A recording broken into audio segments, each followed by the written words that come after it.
और अब खबर यह है कि डॉलर की उड़ान को ब्रेक लग गया। इंटरबैंक में डॉलर ₹1.48 सस्ता हो गया। ओपन मार्केट में भी डॉलर की कदर में ₹1.50 की कमी देखी गई। इंटरबैंक में डॉलर ₹2.04 पर बंद हुआ। ओपन मार्केट में डॉलर ₹292 में फरोख्त हुआ। स्टॉक मार्केट में भी तेजी हुई। इंडेक्स में 298 पॉइंट्स का इजाफा हुआ।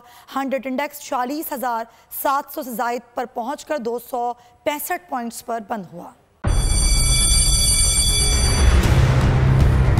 जामियात में चलता गोरख धंधा,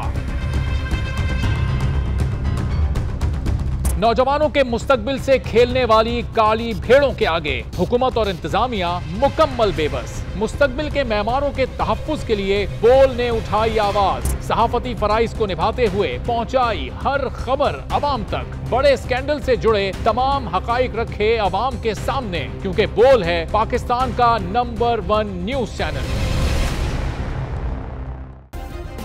सब्सक्राइब करें और बेल दबाएं ताकि कोई खबर रह न जाए।